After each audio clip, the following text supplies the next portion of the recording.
नमस्कार दोस्तों, आप सभी का study for UPSC PC channel में स्वागत है। आज तारीख है 16 अगस्त 2023 ईस्वी और आज का न्यूज़पेपर डिस्कशन वीडियो है। ये 16 अगस्त हो गया है और आपका 30 सितंबर को एग्ज़ाम है। रोज़ एक बार मैं कम से कम आपको याद दिला देता हूँ, जिससे आप तैयारी में अपने कभी भी चूके ना, और रोज़ पढ़ें, डेली पढ़िए, रेगुलर पढ़िए। यही मंत्र होता है शिक्षा सिलेक्शन का, और कुछ भी नहीं होता है। जिनके अंदर रेगुलरिटी होती है, जो छोड़ते नहीं हैं, हार नहीं मान लेते हैं, उनका सिलेक्शन हो जाता है। तो अंत तक पढ़िएगा। 30 सितंबर को आपका एग्ज़ाम है। रेगुलर पढ़ते रहिए, जो एक रूटीन बनाकर पढ़ना होता है उसी हिसाब से। सुबह सुबह मैंने एक मॉक अपलोड कर दिया था, मॉक देखा कीजिए। रोज़ लगाइए कम से कम मॉक को एक, ओके, एक मॉक ज़रूर लगाना है। और फुल लेंथ टेस्ट भी मैं परसों तरसों से शुरू कर दूंगा। एडुटेरिया का फुल लेंथ टेस्ट करवा दूंगा, इम्तिहान का टेस्ट करवा दूंगा। 2 टेस्ट मैं कंप्लीट करवाऊंगा। उसके अलावा अगर आपको कोई और भी करना होता है तो आप खुद से कर सकते हैं, लेकिन जो भी टेस्ट करते हैं कम से कम उसको 3 बार किया कीजिए, जिससे आपका पीटी में आपका रुके ना रिजल्ट, पीटी का आपका क्लियर हो जाए। टेस्ट सीरीज अकेले करने से भी पीटी में आपके काफ़ी अच्छे मार्क्स आ जाते हैं। बस उसको रिवीजन करना होता है बार बार, और उसको एक्सप्लेनेशन जो होता है उसको भी पढ़ना होता है। सिलेक्शन प्रैक्टिस से आपका श्योर हो जाता है। पढ़ने से केवल सिलेक्शन नहीं होगा, प्रैक्टिस भी किया कीजिए। आप जैसे मान लीजिए आप 8 घंटे पढ़ते हैं, तो उसमें से समय बांट लीजिए कि भाई 6 घंटे मुझे पढ़ना है और 2 से ढाई घंटे कम से कम प्रैक्टिस करना है। इसी हिसाब से पढ़ा कीजिए, ओके। चलिए शुरू करते हैं। आज का पहले आर्टिकल शुरू करते हैं, फिर हम लोग कहाँ पर आएंगे। कल प्रधानमंत्री महोदय ने लाल किला से भाषण दिया है, और उस भाषण से भी जुड़े हुए सवाल जो हैं वो डायरेक्टली और इनडायरेक्टली आपके मेंस एग्जामिनेशन में पूछ लिया जाता है, तो उस पर भी हम लोग ध्यान देंगे। लेकिन पहले हम लोग आज का आर्टिकल डिस्कस कर लेते हैं, देखते हैं आर्टिकल क्या है आज के लिए। और बहुत सारे स्टूडेंट पूछते रहते हैं इसके पीडीएफ के लिए। देखिए, मैंने भी सोचा है कि आज से ही या कल से ही मैं क्या करूँगा ना, जैसे आज रात को ही मैं न्यूज़पेपर डिस्कशन का वीडियो अपलोड कर लूँगा। अपलोड नहीं, मतलब कि रिकॉर्ड कर लूँगा। उससे क्या होगा, मेरे पास रात को समय रहेगा तो मैं पीपीटी उसमें बनाकर आपको पढ़ा सकूँगा। पीपीटी पढ़ाने से क्या होगा, बाद में उसको मैं पीडीएफ के फॉर्मेट में आपको दे दूँगा, तो आपका नोट्स के जैसे वो तैयार हो जाएगा। अभी मैं सुबह सुबह करता हूँ तो मेरे पास समय नहीं होता पीपीटी और आपका वर्ड फाइल बनाने का, पीडीएफ वगैरह बनाने का, तो इसलिए मैं रात को ही अब वीडियो रिकॉर्ड कर दूँगा। जैसे आज का न्यूज़ जो है वो आज रात में मैं रिकॉर्ड करके कल आपको न्यूज़पेपर डिस्कशन के रूप में वो दे दूँगा। जिससे ये होगा, एक दिन पहले का ही न्यूज़ सही, लेकिन आपको कम से कम नोट्स मिलता जाएगा, जिससे आप रिवाइज कर सकें। और सभी के लिए होगा, वो फ्री में अवेलेबल होगा, सभी के लिए होगा। ऐसा कोई उसके लिए पे नहीं करना पड़ेगा आपको। और पीडीएफ के लिए चैनल दिया हुआ रहता है, टेलीग्राम चैनल, उसको ज़रूर ज्वाइन कर लीजिएगा। और मुझसे कुछ पूछना होता है तो मेरा आईडी का लिंक दिया हुआ रहता है। क्या है, देखिए आज का आर्टिकल कहाँ से पूछा गया है और कहाँ से आया है। इंडियन एक्सप्रेस का आर्टिकल है, सीड्स फॉर ग्रोथ, मतलब कि जो बीज होते हैं उनकी क्या अहमियत है हमारे लिए, इससे जुड़े हुए चीज़ों पर आर्टिकल आया हुआ है। कृषि और संबद्ध क्षेत्र भारतीय अर्थव्यवस्था के लिए केंद्रीय महत्व के क्षेत्र हैं। मानी कि सबसे ज़्यादा महत्वपूर्ण जो क्षेत्र है हमारे अर्थव्यवस्था के लिए, उसमें से कौन सा एक है, उसमें से कृषि एक है अपने लिए, ओके। इस तथ्य को एक सतत भविष्य को ध्यान में रखते हुए भारत सरकार ने उचित ही अपनी G20 अध्यक्षता के दौरान प्राकृतिक पुनर्योजी और जैविक प्रणालियों सहित विभिन्न प्रौद्योगिकी सक्षम सतत कृषि को बढ़ावा दे रही है। G20 की जो भारत सरकार अध्यक्षता कर रही है, उसमें भी हमने कृषि को एक स्थान दिया है, और कृषि संबंधित चीज़ों पर हम लोग वाद विवाद करेंगे, बातचीत होगी हमारी अन्य देशों के साथ। हालांकि भारत के समक्ष अपने कृषि क्षेत्र में अभी भी कई चुनौती और अवसर मौजूद हैं। देखिए, शब्दों को ध्यान दिया कीजिए। ये लिखने का एक तरीका होता है, लिखने का एक कला होता है। चुनौती भी लिखा है उन्होंने और अवसर भी लिख दिया है। चुनौतियां भी हैं, लेकिन हमारे लिए अवसर भी है, हमारे लिए अवसर भी मौजूद है उसमें। जैसे कुछ फसलों के मामले में मांग और सामर्थ्य, वहनीयता की पूर्ति करना, अपनी कृषि उपज की उत्पादकता, गुणवत्ता एवं पोषण में सुधार करना, उत्पादन लागत को कम करना, कृषि का पर्यावरणीय प्रभाव को कम करने के साथ ही जलवायु परिवर्तन एवं कृषि पर इसके प्रभावों से निपटना, बीज प्रौद्योगिकी टेक्नोलॉजी को अपनाकर इन चुनौतियों और अवसरों को संबोधित किया जा सकता है। जो बीज से जुड़े हुए नए नए तकनीक आ रहे हैं पूरी दुनिया में, उन चीज़ों को अपनाकर हम उत्पादन से लेकर हर चीज़ में, गुणवत्ता तक, उत्पादन लागत तक, कृषि के पर्यावरणीय प्रभाव तक, इन सभी समस्याओं से हम लोग निपट सकते हैं। बीज से जो जुड़ी हुई नवीन तकनीकें आ रही हैं, न्यू टेक्नोलॉजी जो आ रही है, उसको अपनाकर कर सकते हैं, ओके। इसी से जुड़ा हुआ ये आर्टिकल है। देखिए क्या लिखा हुआ है कि भारत में बीज प्रौद्योगिकी का एक समृद्ध इतिहास और परंपरा रही है। 1960 के दशक से चली आ रही है, जब राष्ट्रीय बीज निगम, नेशनल सीड कॉरपोरेशन की स्थापना हुई थी। 1960 के दशक में कौन से कॉरपोरेशन की स्थापना हुई थी? बीज कॉरपोरेशन की स्थापना हुई थी। तब से भारत ने विभिन्न बीज प्रौद्योगिकियों, जैसे कि संकरण, हाइब्रिडाइजेशन जिसको कहा जाता है, ऊतक संवर्धन, tissue culture, molecular marker, transgenic आदि को विकसित करने और अपनाने में महत्वपूर्ण प्रगति की है। ये सब क्या है? ये सब बीज को उन्नत बनाने की अलग अलग तकनीकें हैं, जिसके माध्यम से बीज को उन्नत बनाया जाता है, ओके।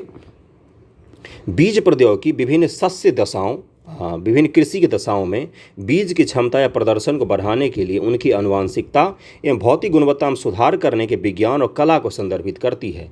किन किन चीज़ों को? उनकी आनुवंशिकता, जेनेटिक, उनके भौतिक गुणवत्ता, जो उनका फिजिकल है क्वालिटी, उसके बारे में बात हो रहा है। सुधार करने के विज्ञान और कला को संदर्भित करती है। यही होता है बीज की क्षमता को बढ़ाना। विभिन्न बीज प्रौद्योगिकी है क्या भाई? तो बीज जो है वो भौतिक रूप से और रासायनिक रूप से थोड़ा सा सबल हो, उत्पादक अधिक हो, कम पानी लगे उसमें, पर्यावरण के विपरीत परिस्थिति में भी उसका उत्पादन हो जाए, कम पर्यावरण जैसे गर्म होता जा रहा है अपना जो पृथ्वी है, वैसे गर्म परिस्थिति में भी उत्पादन हो जाए, जल में डूब जाए तो भी उसमें फली आ जाए। जैसे बिहार में कुछ दिन पहले जब धान लगाने की बारी थी तब बारिश नहीं हो रही थी और अब इतनी बारिश हो रही कि सब कुछ डूब गया है चारों तरफ। तो ये जो आपको पर्यावरण के विचित्र लक्षण दिखाई देते हैं, तो हमें आने वाले समय में ऐसे बीजों की भी ज़रूरत पड़ेगी जो इस तरह के प्रभावों को झेल जाए। इसीलिए बीज प्रौद्योगिकी की बात हो रही है। टॉपिक को समझने की कोशिश कीजिएगा थोड़ा सा डिटेल में, जिससे समझ जब बन जाएगा तो आप वहाँ पर सोच कर आंसर लिख सकेंगे। याद करने की कोशिश नहीं करना है, बस समझ बनानी है कि बीज प्रौद्योगिकी क्या होता है। बीजों को उन्नत बनाने की जो टेक्नोलॉजी होती है उसी को सीड टेक्नोलॉजी कहा जाता है। बस बात खत्म। अगला क्या है देखिए, यहाँ पर लिखा हुआ है, अगला है कि G20 देशों के लिए बीज केंद्र सीड हब बन सकने की अप्रयुक्त क्षमता के साथ भारतीय बीज बाजार का आकार लगभग 4 से 6 बिलियन डॉलर तक पहुंच गया है। कितना है? 4 से 6 बिलियन डॉलर। कितने छोटे मोटे देश की इकॉनमी इतनी होती है जितना हमारा बीज का अपना टर्नओवर है। भारतीय कृषि के लिए बीज प्रौद्योगिकी क्यों महत्वपूर्ण है, अब इसके बारे में थोड़ा सा देख लेते हैं। वीडियो आपको अच्छा लगता हो तो थोड़ा सा शेयर कर दिया कीजिए। कंटेंट अच्छा मैं डालता हूँ आपके लिए। बीपीएससी के पॉइंट ऑफ व्यू से बहुत बड़े बड़े ब्रांड हैं लेकिन इस तरह का कंटेंट नहीं वो प्रोवाइड करवाते, मुझे पता है। कोर्स बेचने पर ज़्यादा जोर रहता है उनका। ओके, देखिए क्या है, उच्चतर उत्पादकता हमें क्यों महत्वपूर्ण है, हमारे लिए क्यों महत्वपूर्ण है, हमारे लिए क्यों है भाई महत्वपूर्ण बीज प्रौद्योगिकी, हमें क्यों चाहिए। कोई भी चीज़, जैसे आपको मैं कोई चीज़ बेचूंगा, मान लीजिए मैंने आपको करंट अफेयर बेचना शुरू किया, तो पहला शब्द क्या सोचोगे कि हम क्यों लें इसको। तो वही चीज़ बोल रहा है कि हम बीज प्रौद्योगिकी को अपनाए। तो पहला क्या है? उच्चतर उत्पादकता। बीज प्रौद्योगिकी ऐसे उन्नत किस्म को विकसित करके फसल की उपज क्षमता को बढ़ा सकती है जिनमें उच्च अनाज या फल की गुणवत्ता, कीटों, रोगों के प्रति प्रतिरोध, सूखे या लवणता के प्रति सहनशीलता जैसे वांछनीय गुण हों। हमारा जो लैंड है, मैंने आपको कुछ दिन पहले समझाया था कि नहर के कृषि के कारण बहुत सारा जो हमारा लैंड है, ज़मीन है, वो लवणीय हो गया है। तो वैसे जगहों पर भी हमें उत्पादन करना है। हमारी जनसंख्या 140 अरब हो गई है, तो हमें क्या करना है, तो 140 अरब लोगों का खान पान कैसे चलेगा, हमें उसका भी इंतजाम करना है। इसलिए हमें क्या चाहिए? उत्पादन अधिक चाहिए, नुकसान कम चाहिए। ओके, सूखे या लवणता के प्रति सहनशीलता जैसे वांछनीय गुण हो। बीज प्रौद्योगिकी प्राइमिंग या फिजियोलॉजिकल एडवांसमेंट प्रोटोकॉल का उपयोग कर अंकुरण दर, अंकुरण शक्ति और बीज के पादप स्थापन में सुधार कर सकती है। प्लांट एस्टेब्लिशमेंट, अंकुरण दर, अंकुरण शक्ति, इन सभी में सुधार कर सकती है। जैसे 100 मान लीजिए चना का बीज लिया आपने, चना लिया, इसमें से कितने चने जो हैं वो अंकुरित हो रहे हैं, मान लीजिए 80 हो रहे हैं, तो आपका अंकुरण दर कितना है? 80% है। अब 80% अंकुरण दर आपको तो ज़्यादा लग रहा होगा, लेकिन सोचिए जहाँ पर पूरे खेत में बीघा भर में चना छिड़कना है, वहाँ पर बहुत भारी नुकसान हो जाएगा ये 20% के कारण, क्योंकि लागत बहुत ज़्यादा पड़ जाएगी। हमारा बहुत अधिकांश हिस्सा जो हमारा बीज का है वो ख़राब हो जाएगा। तो ये अंकुरण दर कहलाता है। अंकुरण शक्ति क्या होता है? जो 80 चने हमारे अंकुरित हुए हैं उनमें कितने अच्छे बीज वो पेड़ बना पाते हैं, छोटे छोटे झाड़ियाँ बना पाती है चना, तो ये क्या कहलाएगा? अंकुरण शक्ति उनका कहलाएगा। तो इसको ध्यान में रखिएगा।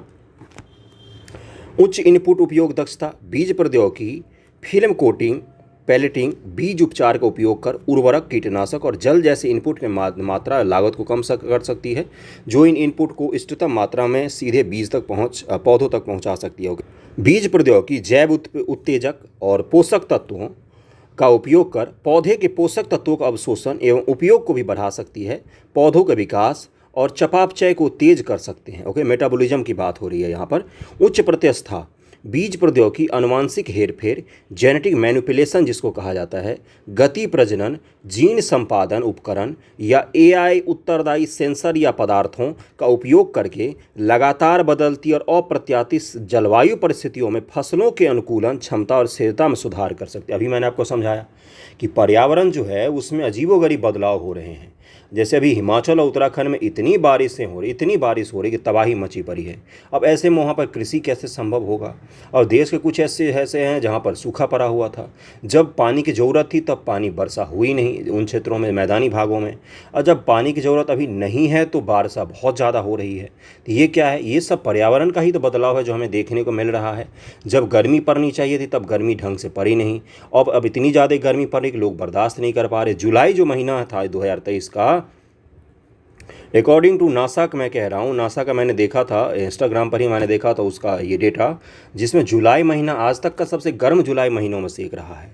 तो ये क्या दिखाता है, पर्यावरण में परिवर्तन जो हो रहा है, जलवायु में जो परिवर्तन हो रहा है उसको इंगित करता है। तो अगर हमने अपने खान पान और हमने अपने जो पेड़ पौधे हैं उनमें तकनीकी बदलाव नहीं किए तो आज जो हम पेड़ पौधे देखते हैं वो तो कोलैप्स कर जाएंगे, वो तो इस विपरीत परिस्थिति में जीवित ही नहीं रह सकते हैं, वो तो फल देंगे ही नहीं, उससे तो धान का, गेहूँ का, चावल का उत्पादन होगा ही नहीं।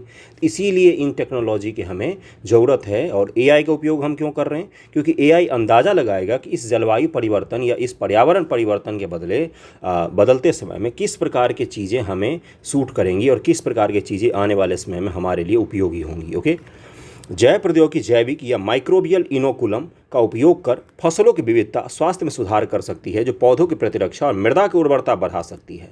ओके, हमें मिट्टी का भी ध्यान रखना होगा। क्यों, क्योंकि मिट्टी जो है, मृदा जो है वो दिनों दिन कम होता जा रहा है। इंसान की जो आबादी बढ़ रही है तो इंसान को रहने के लिए घर भी तो चाहिए, बसने के लिए शहर चाहिए, चलने के लिए सड़क चाहिए, उड़ने के लिए एयरपोर्ट चाहिए, बैठने और घूमने फिरने के लिए रेलगाड़ी, गाड़ियाँ चाहिए। इन सभी के लिए ज़मीन का उपयोग बढ़ेगा तो कृषि के लिए जो खेत है वो कम हो जाएंगे, एग्रीकल्चर लैंड कम होंगे और जो आवासीय लैंड होते हैं वो बढ़ते जाएंगे, रेसिडेंशियल वाले।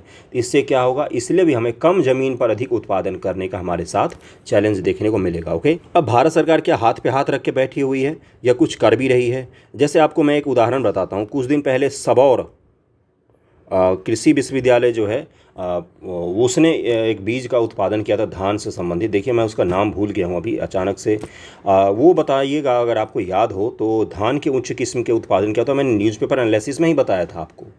तो वो क्या था, वो संकर किस्म था धान का जिसमें बहुत ज़्यादा उत्पादन होता था, विपरीत परिस्थितियों में भी उत्पादन होता था, है ना।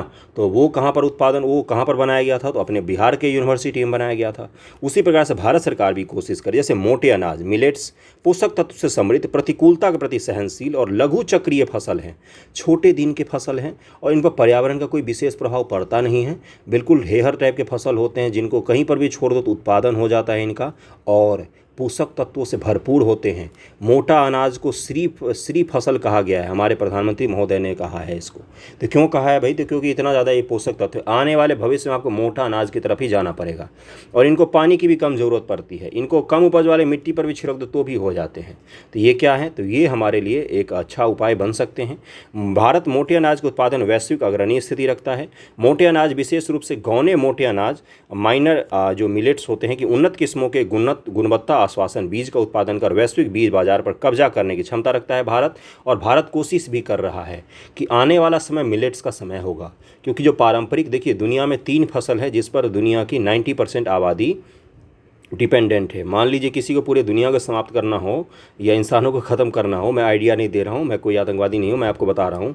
तो गेहूँ, चावल और मक्का, सोचिए कुछ ऐसा बीमारी फैल जाए जिससे ये 3 फसल समाप्त हो जाए।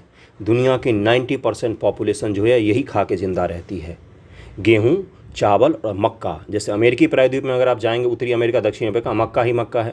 भारत और एशिया वगैरह में आएंगे तो वहाँ पर क्या है, गेहूँ और चावल की प्रधानता है। यूरोप वगैरह में भी गेहूँ और चावल की प्रधानता है। तो ये क्या दिखाता है कि दुनिया की जो 90% आबादी है, 90% से ज़्यादा आबादी वो इन 3 फसलों पर डिपेंडेंट करती है। तो अगर 3 ही फसल पर हम बड़े हुए रहेंगे तो ये फसलें अगर इसमें से कोई एक विलुप्त होता है या इनके जुड़े हुए कोई एक बीमारी फैल जाती है तो फिर सोचिए क्या दशा होगा। इसीलिए मिलेट्स को बढ़ावा दिया जा रहा है कि आने वाले समय में मिलेट्स मदद कर सकते हैं। भारत ने पारंपरिक प्रजनन और आणविक तकनीकों का उपयोग करके मोटे अनाज के कई उच्च उत्पादन देने वाले और जलवायु प्रत्यास्थी किस्में विकसित की है। भारत ने मोटे अनाजों के बीच अंकुरन, उद्भव, एकरूपता, सुरक्षा में सुधार के लिए प्राइमिंग और फिल्म कोटिंग तकनीक भी शुरू की है। फिल्म कोटिंग तकनीक जो है कृषि संबंधित है, इसको ध्यान में रखिएगा। कपास भारत के सबसे महत्वपूर्ण नकदी फसलों में से एक है, क्योंकि हम बहुत बड़े एक्सपोर्टर हैं कपास के। और हमारा इतना ज़्यादा खपत है क्योंकि हमारे यहाँ कपड़ों का इंडस्ट्री बहुत अच्छा है, बांग्लादेश वगैरह में भी कपड़ों का इंडस्ट्री अच्छा है, हम उसको भी देते हैं। तो कपड़े की इंडस्ट्री के लिए कच्चा माल सबसे महत्वपूर्ण कौन सा होता है, तो कपास होता है। जैसे पाकिस्तान वगैरह हम लोग कपास खूब एक्सपोर्ट करते थे, लेकिन अब वो हमारा कपास दुबई जाता है, दुबई से पाकिस्तान जाता है, निरा मूर्ख लोग हैं वो। तो कपास हमारे लिए मेन कैश क्रॉप में से एक है। बहुत बड़े किसानों की संख्या है जो इस पर डिपेंडेंट है, खासतौर से महाराष्ट्र, गुजरात, पश्चिमी उत्तर प्रदेश, इन सभी के किसान खासतौर से डिपेंडेंट है। लाखों किसानों के लिए आय का एक प्रमुख स्रोत है। भारत ने वर्ष 2002 में बीटी कपास संकर, आपने सुना होगा, बीटी कॉटन हाइब्रिड पेश कर कपास उत्पादन उल्लेखनीय सफलता प्राप्त की। बीटी कपास एक ट्रांसजेनिक फसल है जो बैसिलस थुरिंगियस नामक मृदा जीवाणु के एक जीन को शामिल करता है जो एक प्रोटीन का उत्पादन करती है जो कुछ कीटों को मार देती है। ये कीट से हमें सुरक्षा प्रदान करती है। ओके, बीटी कपास ने कीट द्वारा होने वाली क्षति और कीटनाशकों उपयोग को कम करने की कपास उपज में वृद्धि की है। भारत ने आणविक प्रजनन और जीन संकरण उपकरणों का उपयोग कर भी कपास की नई किस्मों विकसित की है जिनमें फाइबर की गुणवत्ता, सूखा सहनशीलता, साकरीय प्रतिरोध जैसे गुणवत्ता में सुधार हुआ है। तो इसको ध्यान में रखिएगा। सब्जी के बीज के बारे में, भारत में विभिन्न प्रकार के सब्जियों फसलों की कृषि की जाती है जिनके लिए विभिन्न प्रकार के बीजों की आवश्यकता होती है। भारत ने पारंपरिक प्रजनन और जैव प्रौद्योगिकी विधियों का उपयोग करके सब्जियों कई उन्नत किस्में और संकर किस्में विकसित की हैं।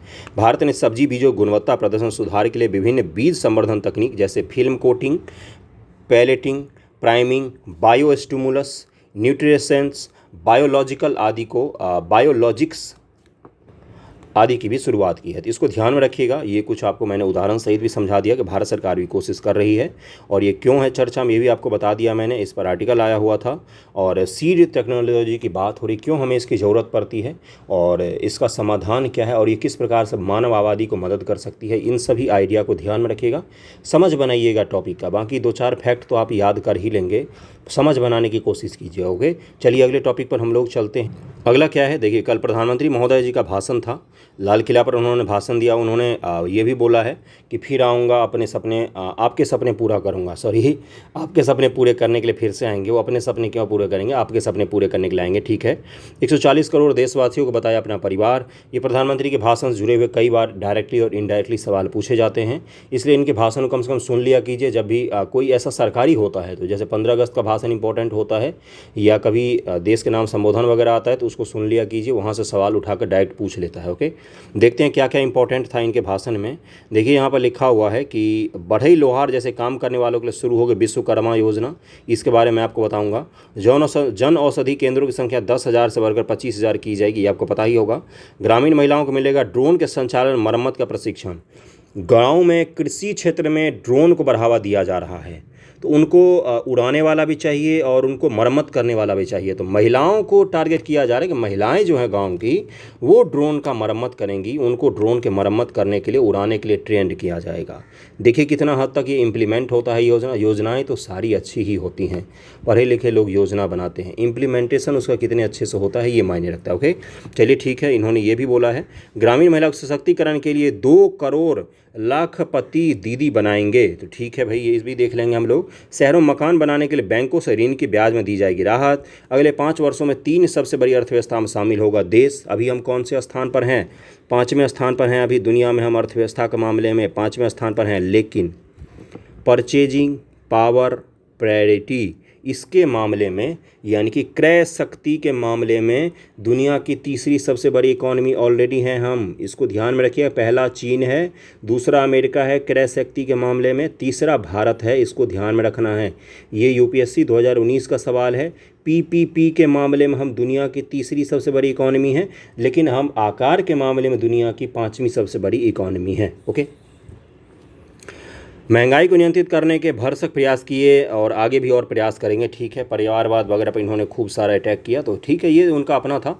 हमें क्या करना है, अब हमें समझना है विश्वकर्मा योजना। हमारे एग्जाम के जो काम की चीज़ें हमें उसको समझना है। ओके, चलिए देखते हैं क्या है भाई विश्वकर्मा योजना। पीआईबी ने भी छाप दिया है, प्रधानमंत्री जी ने विश्वकर्मा योजना की प्रशंसा भी की है। क्या है विश्वकर्मा योजना, देखिए यहाँ पर क्या लिखा हुआ है। यह योजना ओबीसी समुदाय, सबसे पहला सवाल तो यहीं पर ख़त्म हो गया आपका। किस समुदाय के लिए, तो ओबीसी, अदर बैकवर्ड क्लासेज जो होते हैं उनके लिए है।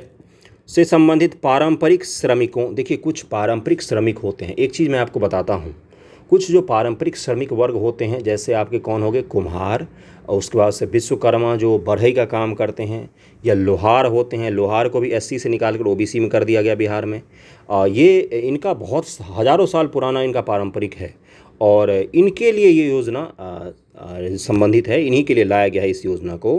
ये आप सबसे पहले ध्यान में रखिएगा, क्योंकि आपसे यही पूछ लेगा कि बताइए विश्वकर्मा योजना निम्न से किस समुदाय के लिए लाया गया है, तो आप ध्यान में रखिएगा। ओके, आजीविका को बढ़ावा देने के लिए लॉन्च किया गया है। इस योजना में शुरुआत में 1300 करोड़ रुपए से 13,000 करोड़ से 15,000 करोड़ रुपए का आवंटन किया जाएगा। बहुत पैसा है, ये पूरा घर भर जाएगा, इतना पैसा है।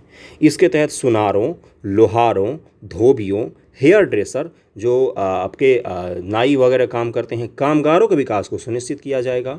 इसको ध्यान रखिएगा। इन लोगों के लिए, बढ़ई वगैरह के लिए है। विश्वकर्मा से तात्पर्य तो हो ही जाता है ना, विश्वकर्मा पूजा भी होता है सितंबर महीने में, 17 सितंबर को। विश्वकर्मा उन्हीं के लिए होता है दरअसल में, जो आपके हाथ से काम करने वाले वर्ग होते हैं, उन्हीं संबंधित, खास तौर से बढ़ई लोग हो गए या आपके लोहार लोग हो गए, इन्हीं के लिए होता है। ओके, पीएम विश्वकर्मा योजना का उद्देश्य क्या है? पीएम विश्वकर्मा योजना को कारीगरों, शिल्पकारों के उत्पादों एवं सेवाओं की गुणवत्ता, पैमाने और पहुंच में सुधार करने के लिए लॉन्च किया गया है। अब कोई बढ़ई है, मेरे गांव का एक बढ़ई है, हमारा ही बढ़ई है, वो इतना बेहतरीन कारीगर है, खूब पैसा भी कमाता है अब तो, क्योंकि उसकी पहुंच बढ़ गई है, रीच बढ़ गई है। इधर उधर पता नहीं कहाँ कहाँ से वो लोग, उनकी कारीगरी बहुत अच्छी होती है। कई सारे शहर के कारीगर उनके सामने फीके पड़ जाएं, इतने अच्छे कारीगर होते हैं। लेकिन देखिए, कुछ ही को बढ़ावा मिल पाता है, बाकी जो है वो गाँव में ही सिमट कर रह जाते हैं, या छोटा मोटा दुकान में ही उनका पूरा जीवन निकल जाता है। जबकि उनके अंदर की जो कारीगरी है वो विश्व लेवल की होती है, इतने अच्छे अच्छे कारीगर होते हैं वो, लेकिन उनको बढ़ावा नहीं मिलता है, उनको एक्सप्लोर नहीं मिलता, उनको समझ नहीं होती है कि किस प्रकार से बिजनेस को एक्सपेंड किया जाए। तो इसी के लिए ये योजना लाया गया है ना, जिसके परिणाम स्वरूप ऐसे श्रमिक, विशेष रूप से अनुसूचित जाति, अनुसूचित जनजाति, अन्य पिछड़े समुदाय, महिला, ट्रांसजेंडर समाज के अन्य कमजोर वर्गों से संबंधित लोगों का आर्थिक सशक्तिकरण करेगा, सभी को करेगा। लेकिन मूल उद्देश्य क्या है? मूल उद्देश्य आपका ओबीसी वर्ग के जो कारीगर समुदाय होते हैं उनके लिए है विश्वकर्मा योजना। बाकी किसी और भी समुदाय, कोई कारीगर वर्ग है तो उनके लिए भी है ये, कोई किसी के लिए भी हो सकता है, लेकिन कारीगर होना चाहिए, वो किसी भी काम में निपुण होना चाहिए, और वो उसके आजीविका को बढ़ावा दिया जाएगा, आय को बढ़ावा दिया जाएगा, एक्सप्लोर करने को बढ़ावा दे। लेकिन मुख्य उद्देश्य क्या है? ओबीसी समुदाय के जो कारीगर वर्ग हैं उनको लाभ पहुंचाना। विश्वकर्मा योजना के लाभ क्या है? इस योजना से शिल्प कौशल में शामिल लोगों को सीधा लाभ होगा, साथ ही श्रमिकों सहित बड़े पैमाने पर समाज के कमजोर वर्ग के लोग भी इस योजना का लाभ उठा सकते हैं। बजट 2023 में विश्वकर्मा योजना की घोषणा की गई थी। पीएम भाषण की मुख्य बातें और कौन कौन सी हैं? पीएम किसान सम्मान योजना। अब मुख्य भाषण मैं इसलिए लेकर आया, मुख्य बातें उनके भाषण का, कि इसको आप नोट कीजिए और इसको पढ़ना है आपको एग्जाम में जाने से पहले। पीएम किसान सम्मान निधि 2.5 लाख करोड़ रुपए की राशि सीधे ट्रांसफर की गई, डीबीटी किया जाता है, आपको पता ही है। पीएम स्वनिधि योजना, अपने संबोधन में उन्होंने कहा कि पीएम स्वनिधि योजना, मुद्रा योजना, पीएम आवास योजना सहित कई सरकारी योजना 13.5 करोड़ भारतीयों को गरीबी से बाहर निकाले। ये नीति आयोग का है, नीति आयोग का आंकड़ा है ये। 13.5 करोड़ लोगों को पिछले 5 सालों में बाहर निकाला गया है गरीबी से। आयुष्मान भारत योजना, इसको तो बहुत ही ज़्यादा चर्चा में है, क्योंकि आज मैं इसको पढ़ाऊंगा स्टडी फॉर ज्ञान पर, क्योंकि कैग ने इसमें घोटाले की बात कही है। बिल्कुल सही सुन रहे हैं, मोदी गवर्नमेंट में पहले घोटाले की बात कही गई है, वो कैग के द्वारा कही है। हमारा मीडिया दिखाता ही नहीं है, टीवी वाला, नहीं तो ये घोटाला ही है। मैं आपको समझाऊंगा तो आपको समझ में आएगा। पीएम जय योजना बहुत ही अच्छी योजना है, लेकिन इसके इम्प्लीमेंटेशन में अनियमितता पाई गई है, और उसके बारे में आपको बताऊँगा आज दूसरे चैनल पर। पीएम आवास योजना शहरी के बारे में बात की गई है, तो इसको ध्यान में रखिएगा। विश्वकर्मा योजना को ध्यान में रखिएगा, जो उनके भाषण में बात कही गई है। अब अगले टॉपिक पर हम लोग चलते हैं। अगला टॉपिक क्या है? देखिए यहाँ पर लिखा हुआ है, 700 साल पुराने अलाई दरवाज़ा का होगा संरक्षण कार्य। ये अलाई दरवाज़ा है, देखिए इसका ये ऊपर सा पूरा टाइल्स वगैरह गिर गया है, इस पर लाल लाल टाइल्स लगे हुए थे सारे, जो गिर गए हैं। ये कहाँ पर है? तो दिल्ली में है। ये कुतुब मीनार का जो कुतुब कॉम्प्लेक्स है, उसी में ये अलाई दरवाज़ा बना हुआ है। इसकी खासियत क्या है? तो बहुत खूबसूरत था ये, अंदर से देखेंगे तो अभी बहुत खूबसूरत दिखेगा आपको। ये जो डोम दिख रहा है ना आपको, ये जो गुंबद दिख रहा है, ये इसकी सबसे बड़ी खासियत थी। बहुत पहले ये गुंबद बनाने की कला का जो भारत में शुरुआत माना जाता है, उनमें से प्रमुख है ये अलाई दरवाज़ा। बेहद खूबसूरत था। इस पर आयातें लिखी गई हैं अलग अलग भाषाओं में, और इस पर जालीदार, ये जो जाली देख रहे हैं आप, यहाँ पर देखेंगे गौर से तो आपको जालियाँ दिखेंगी, इसका भी प्रमुख रूप से यहाँ पर उपयोग किया गया था। ये देखिए मेहराब की आकृति जैसी बनाई गई है, मेहराब की आकृति जैसी बनाई गई है। तो इसके कुछ खासियत हैं। दिल्ली सल्तनत का सबसे बेहतरीन निर्माण में से एक माना जाता है इसका। इसके बारे में आपको डिटेल बताऊँगा कुतुब कॉम्प्लेक्स के बारे में। बाकी पहले ये न्यूज़ पढ़ लेते हैं। देखिए क्या है, भारतीय पुरातत्व सर्वेक्षण ASI महरौली स्थित कुतुब मीनार परिसर में अलाउद्दीन खिलजी का बनवाया। किसने बनवाया था? अलाउद्दीन खिलजी ने बनवाया था। इसके थोड़ा सा बगल में जाएंगे तो यहीं पर अलाउद्दीन खिलजी का मकबरा भी है, जिसको कोई नहीं पूछता आज। उस समय वो खिलजी रहा होगा, आज कोई नहीं पूछता है। तो उसका भी मकबरा है। और यहाँ पर क्या है, यहीं पर आप इस तरफ जाएंगे तो कुतुब मीनार दिखेगा, और इस तरफ जाएंगे तो यहाँ पर आपको पुराने मंदिरों का अवशेष मिलेंगे, छोटे छोटी देवी देवताओं की मूर्तियाँ मिलेंगी टाइल्स पर बनी हुई।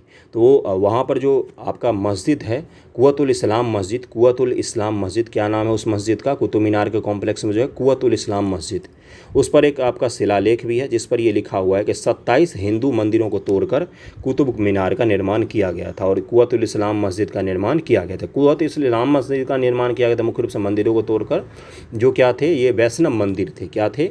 वैष्णव मंदिर थे। देखिए मैं आपको इतिहास पढ़ा रहा हूँ और इतिहास तक ही सीमित रहिएगा, उससे आगे नहीं जाना हमें। वैष्णव मंदिर थे ये। और वैष्णव मंदिर से पहले क्या थे? वो तो जैन मंदिर थे। अगर आप आज भी जाएंगे तो वहाँ पर घंटा और आपको स्वास्तिक के चिन्ह और आपको देवी देवताओं की मूर्ति, गणेश भगवान की मूर्ति, ये सब आपको मिल जाएगा उसके कॉम्प्लेक्स में, है ना। तो ये कहाँ पर है? तो ये दिल्ली में है कुतुब कॉम्प्लेक्स। यहाँ पर कुतुब मीनार एक आपको दिखेगा, जिसका निर्माण किसने करवाया था? इल्तुतमिश ने करवाया था। और इल्तुतमिश के इसके बाद छोटा सा एक कुतुब मीनार और दिखेगा जो आधा बना हुआ है, उसका निर्माण कार्य पूरा नहीं हो पाया था। तो इस पूरे को ध्यान में रखिएगा। चलिए अब मैं बता देता हूँ आपको आगे का चीज़ क्या है। ASI ने इसके लिए योजना तैयार कर ली है। इसके तहत दरवाजे के बाहरी भागों में उतर चुके प्लास्टर और पत्थर को ठीक किया जाएगा। पहले चरण में ज़मीन की सतह से 5 फीट ऊंचाई तक यह कार्य किया जाएगा। इसके बाद दूसरे चरण में 5 फीट से ऊपर के भाग में काम होगा। ऐसे काम की जटिलता को देखते हुए किया जा रहा है। इस दरवाजे की दीवार की ऊपरी सतह पर नक्काशी वाले पत्थर, नक्काशी वाले पत्थरों को ध्यान में रखिएगा। नक्काशी वाले पत्थर बहुत खूबसूरत माने जाते हैं, नज़दीक से देखने में बहुत खूबसूरत लगेगा आपको ये। और नक्काशी वाले पत्थर लगे हैं। पुराने फोटो देखकर तथा इसके निर्माण के बारे में दस्तावेज में वर्णित जानकारी के आधार पर उसी तरह से नक्काशी कर पत्थर लगाए जाएंगे। इस कार्य के लिए ASI ने मुख्यालय ने दिल्ली के मॉडल को अनुमति दे दी है, दिल्ली मंडल को। इस दरवाजे पर 30 साल बाद काम होने जा रहा है। बहुत ही जर्जर स्थिति में हो गया है। अंदर से देखेंगे तो इसका जो ये डोम है ये बहुत खूबसूरत दिखता है। अचंभा हो जाएंगे जब आप देखेंगे तो इतना कैसे बनाया होगा उस समय में इन्होंने। गारो और बालू सीमेंट की मदद से, सीमेंट तो उस समय इतना उन्नत था भी नहीं, उसकी मदद से इन्होंने कैसे बनाया था। तो ये एक अद्भुत चीज़ है जो गिर गया है। ओके, कुतुब मीनार परिसर स्थित अलाई दरवाज़ा, अलाई मीनार वर्ष 2018 जनवरी में रिलीज हुई फिल्म पद्मावत को लेकर चर्चा में आ गई थी, क्योंकि इस फिल्म का मुख्य किरदार अलाउद्दीन खिलजी कुतुब मीनार परिसर में ही दफन है, जिसका मकबरा आज ही मौजूद है। सन 1296 और 1316 के बीच हिंदुस्तान में शासन करने वाले अलाउद्दीन खिलजी ने कुतुब मीनार से 2 गुना ऊंची अलाई मीनार बनानी शुरू की थी, मगर उसकी यह योजना अधूरी ही रह गई। और वहीं कुतुब मीनार के बगल में ही आपको अलाई मीनार दिखेगा, जो आधा अधूरा से भी थोड़ा सा कम ही बना हुआ है। कहाँ पर दिखेगा? तो वहीं पर मिलेगा। ओके, देखिए क्या लिखा हुआ है कि अलाई मीनार 24 मीटर ही बन सकी थी, खिलजी की मौत हो गई और योजना के तहत इस दरवाजे का काम पूरा होने के बाद भी मीनार के दरारों को भरा जाएगा। खिलजी ने 1303 में हौज खास एनक्लेव के पास सीरी फोर्ट का निर्माण करवाया था। हौज खास एनक्लेव है, ये भी आपको दिल्ली में दिखेगा। और उस समय की कुछ मस्जिदें अभी मौजूद हैं, मगर किला के लगभग अधिकतर भाग का नामो निशान मिट चुका है। कैसा है अलाई दरवाज़ा? अलाई दरवाज़ा प्रारंभिक तुर्की कला का किसका उदाहरण है? आपसे यही पूछ लिया जाएगा पीटी में। थोड़ा सा ध्यान से पढ़िए क्योंकि पीटी फैक्ट भी है और ये आपको पता भी होना चाहिए। अलाई दरवाज़ा प्रारंभिक तुर्की कला का आकर्षक और अनूठा नमूना है। यह दरवाज़ा सफ़ेद संगमरमर, ये ध्यान में रखना है, सफ़ेद संगमरमर और लाल बलुआ पत्थर से बना हुआ है। इन दोनों को ध्यान में रखना है। अधिकतर जो बने हुए हैं वो लाल बलुआ पत्थर से ही बना हुआ है, लेकिन अलाई दरवाज़ा में दोनों का उपयोग किया गया है, सफ़ेद संगमरमर का भी और लाल बलुआ पत्थर का भी उपयोग किया गया है। अंदर से देखेंगे तो जाली नुमा जो इसकी खिड़कियाँ हैं वो बहुत खूबसूरत दिखती हैं। इस पर खूबसूरत व आकर्षक नक्काशी की गई है। कुतुब मीनार परिसर को खूबसूरत रूप देने के लिए अलाउद्दीन खिलजी के प्रोजेक्ट में इस ऐतिहासिक अलाई दरवाज़ा का निर्माण कुव्वतुल इस्लाम मस्जिद के विस्तार करने का अहम हिस्सा था। कुव्वतुल इस्लाम मस्जिद तो पहले ही बन गया था, लेकिन बाद में इस अलाई दरवाज़ा का निर्माण किसने करवाया? तो अलाउद्दीन खिलजी ने करवाया था। यह 4 विशाल प्रवेश द्वारों में से एक था, जिसका निर्माण कार्य पूरा किया गया, जबकि बाकी 3 प्रवेश द्वारों का निर्माण पूरा नहीं हो सका। कुव्वतुल इस्लाम मस्जिद में प्रवेश करने के लिए 4 विशाल द्वार बनवाना चाहता था वो, जिसमें से पहला द्वार था ये लेकिन अब ये द्वार के तौर पर उपयोग नहीं होता है। द्वार तो अब दूसरा है प्रवेश करने का, लेकिन बस इसका उपयोग किया जाता, मतलब उस समय किया जाता था। ओके, क्योंकि बांकिया ने 3 गेट का निर्माण से पहले ही खिलजी की मृत्यु हो गई। दरवाजे के अंदर एक सिंगल हॉल है, ये डिटेलिंग ध्यान में रखिएगा, जिसके अंदर से लंबाई 35 फीट और चौड़ाई 56.5 फीट है। इसका गुंबददार छत की ऊंचाई 47 फीट है। गुंबद का निर्माण पूरी तरह से वैज्ञानिक सिद्धांतों पर किया गया है। पहली बार पूरी तरीके से वैज्ञानिक सिद्धांतों पर जो गुंबद का निर्माण हुआ है उसमें अलाई दरवाज़ा प्रमुख गुंबद है। ओके, यह गुंबद अष्टकोणीय आधार बनाने की कोशिश कीजिए, मेरे से तो नहीं बनता है। अष्टकोणीय आधार कैसे बनता है, उसी पर यह गुंबद बनाया गया है ना, और इसीलिए इतना भी ऊंचा है, नहीं तो ये गिर जाता। गुंबद के बाहरी हिस्से पर प्लास्टर सामग्री का इस्तेमाल किया गया है ताकि इसे संरक्षित रखा जा सके और इसे आसान रूप से दिया जा सके। तो अलाई दरवाज़ा का ध्यान रखिएगा, कहाँ पर है ये, तो ये दिल्ली सल्तनत का तुर्की कला का सर्वश्रेष्ठ उदाहरणों में से एक है, और ये दिल्ली में है, और लाल के वहाँ पर है ये, कुतुब मीनार कॉम्प्लेक्स में है, देखने जा सकते हैं, अच्छी जगह है। अगले टॉपिक पर हम लोग चलते हैं। देखिए यहाँ पर क्या लिखा हुआ है, विश्वकर्मा योजना तो मैंने आपको बता ही दी। और अगला है आपका पीटी फैक्ट, जिसमें क्या है कि सुलभ इंटरनेशनल के संस्थापक, बहुत ही फेमस और सामाजिक कार्यों में सबसे ज़्यादा बढ़ चढ़ कर हिस्सा लेने वाले व्यक्तियों में से एक डॉक्टर बिंदेश्वरी पाठक का निधन हो गया। ये ध्यान में रखिएगा, कौन थे, तो सामाजिक कार्यकर्ता थे, दरअसल में सुलभ इंटरनेशनल के संस्थापक थे। देखिए क्या है ये, इनके बारे में क्या है तो वो मैं बता देता हूँ। देखिए यहाँ पर, देश में शौचालय क्रांति लाने वाले सुलभ इंटरनेशनल के संस्थापक डॉक्टर बिंदेश्वरी पाठक को कार्डिक अरेस्ट आने पर मंगलवार दोपहर एम्स से उनकी मौत हो गई। 80 वर्ष के थे और उनका जन्म 2 अप्रैल 1943 को बिहार के वैशाली जिले के गांव रामपुर बघेल के रहने वाले पाठक ने कहाँ के पर हुआ था, तो वैशाली जिले में इनका, बिहार के वैशाली जिले में 1943 में इनका जन्म हुआ था। ओके, पद्म भूषण से सम्मानित थे, ये भी ध्यान में रखिएगा। और डॉक्टर पाठक के निधन पर द्रौपदी मुर्मू प्रधानमंत्री नरेंद्र मोदी ने दुख जताया, तो आप खुद ही समझ सकते हैं। अपने ट्वीट में प्रधानमंत्री ने लिखा कि डॉक्टर बिंदेश्वरी एक दूरदर्शी व्यक्ति थे और बहुत ही अच्छा इन्होंने काम किया। इन दिनों वह परिवार के साथ दिल्ली के हौज खास में रहते। 1970 में सुलभ इंटरनेशनल की स्थापना कर उन्होंने नागरिकों को स्वच्छ शौचालय की सुविधा देने की मुहिम शुरू की थी। सोचिए, इतने छोटे बेसिक नीड के लिए कोई अगर मुहिम शुरू कर रहा है। इन्होंने लाखों करोड़ों शौचालय का निर्माण किया पूरे देश भर में, और ये इन्हीं के लिए जाने जाते थे। ये कौन है, तो डॉक्टर बिंदेश्वरी पाठक हैं, अपने बिहार से ही संबंधित हैं, तो इनका नाम जरूर ध्यान रखिएगा। यहाँ पर देखिए क्या लिखा हुआ है, रविवार को ही पटना से दिल्ली लौटे थे और कालिदास रंगालय में एक पुस्तक के विमोचन के लिए आए थे। पटना जंक्शन से हनुमान मंदिर और पटन देवी भी गए थे। पटना में उनके प्रतिनिधि जेपी झा के अनुसार दाह संस्कार दिल्ली में ही होगा। काफ़ी संख्या में लोग दिल्ली में जा रहे हैं, मतलब कि दिल्ली में दाह संस्कार होगा, लेकिन मुख्य रूप से कहाँ से बिलोंग करते हैं, तो अपने बिहार से बिलोंग करते हैं। इसलिए बीपीएससी पीटी फैक्ट के लिए वेरी वेरी इंपॉर्टेंट टॉपिक है ये। सुलभ इंटरनेशनल के संस्थापक डॉक्टर बिंदेश्वरी पाठक थे, सुलभ और पद्म भूषण से सम्मानित थे, तो इसलिए और भी ज़्यादा महत्वपूर्ण हो जाता है ना। चलिए आगे बढ़ते हैं, तो इनको ध्यान में रखिएगा। और आज का न्यूज़पेपर डिस्कशन यहीं तक था। 32 मिनट का मैंने वीडियो बनाया है। कल से मैं पूरी कोशिश करूंगा कि आपको पीपीटी दे दूं मैं पीडीएफ के फॉर्मेट में, जिससे आप उसको अच्छे से रिवाइज भी कर सकें। वीडियो को शेयर कीजिए ज़्यादा से ज़्यादा, मैं आपके लिए 100% एफर्ट लगा रहा हूँ, आप भी लगाने की कोशिश कीजिए थोड़ा सा। थैंक यू सो मच आप सभी का।